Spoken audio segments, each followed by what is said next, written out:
Et vous le savez, la parole à la France qui se lève tôt à cette heure-là. Eh bien, nous sommes du côté de Crancey, petit village de moins de 1000 habitants situé dans l'Aube, au nord-ouest de la ville de Troyes, avec un boulanger, Jean-Yves Guinet. Bonjour. Bonjour Benjamin. Et bienvenue sur Sud Radio, lauréat du prix de la meilleure galette des rois de l'Aube. Félicitations. Merci beaucoup. Déjà, voilà, une belle récompense, d'autant que je crois que c'est votre dernière année en tant que boulanger, c'est ça, Jean-Yves ?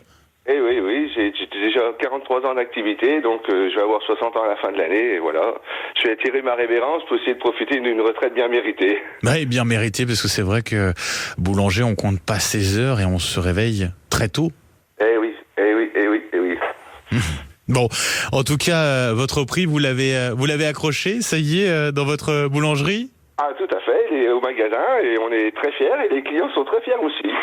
C'est une double fierté pour vous et c'est vrai pour les habitants aussi qui sont très fiers de leur boulangerie, ils vous le font savoir. Voilà, vous savez, une petite commune, tout le monde se connaît, c'est comme un quartier, quoi, et c'est leur boulangerie à eux, et donc, oui, la coupe, elle leur appartient un petit peu à eux, quoi, ils sont très contents, très heureux.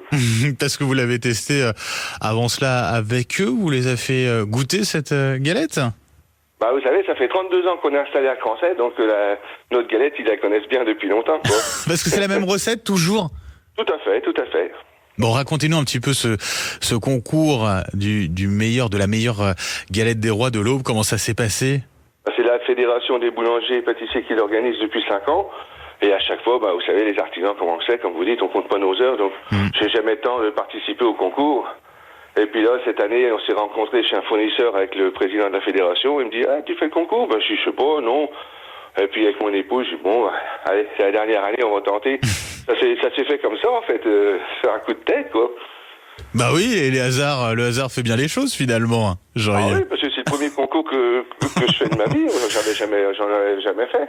Oui, le premier, et c'est gagnant. Encore bravo à vous. Et donc, c'est vrai que ça fait fort, quoi.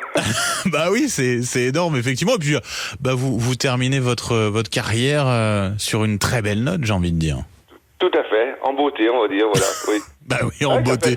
Franchement, ça fait plaisir. J'imagine, ça récompense plein d'années de travail.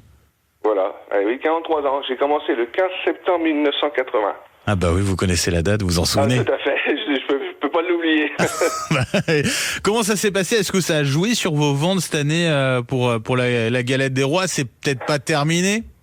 Ah non, moi j'en fais tout le mois de janvier. Et depuis, surtout hier, c'était une journée de dingue. Ah ouais. En fait, on l'a multiplié par 2,5.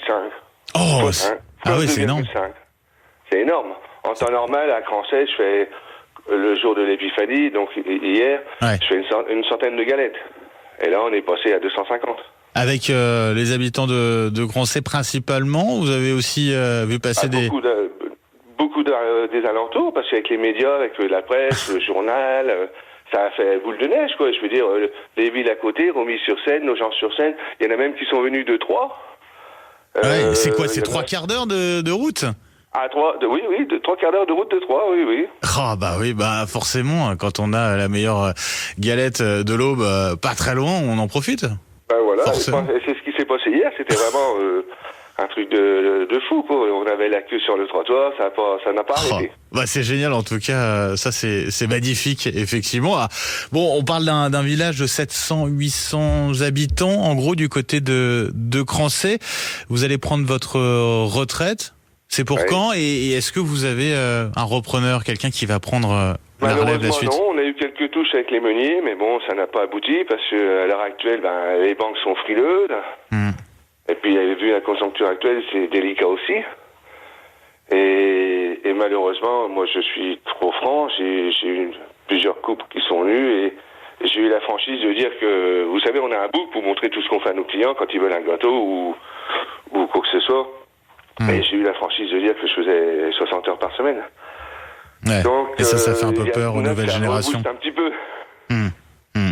Ça, c'est forcément, j'imagine, c'est un peu une déception dans un village comme celui-ci, puisque c'est vrai que la boulangerie, c'est un petit peu aussi un lieu de vie, un lieu de rencontre, de retrouvailles, quoi. Tout à fait, c'est le lieu de rencontre, c'est le cœur du village, c'est l'homme du village. S'il n'y avait pas eu la boulangerie, les gens le matin, ils se rencontrent au repas, ils papotent devant la boutique. Voilà, oui, c'est un lieu de rencontre. Bah, si ça donne des idées, en tout cas, à ceux qui nous écoutent sur Sud Radio, l'application sudradio.fr, et ben voilà, il y a une boulangerie magnifique à reprendre du côté de Crancey avec Jean-Yves Guinet. Un grand merci d'avoir été avec nous ce matin sur Sud Radio, et donc rendez-vous à la boulangerie de Crancey pour ceux qui veulent se faire encore plaisir avec une bonne galette des rois. Tout le mois, il n'y a pas de souci. Et ben voilà, on en profite jusqu'à la fin janvier. Merci beaucoup, Jean-Yves Guinet, d'avoir été avec nous ce matin sur Sud Radio, et très belle journée à vous. Merci à vous, Benjamin, à vous de même, merci. Merci beaucoup. 5h57 sur Sud Radio. On revient dans un instant avec la météo de Rémi André et puis le journal, bien évidemment, de 6h de Laurie Leclerc. À tout de suite.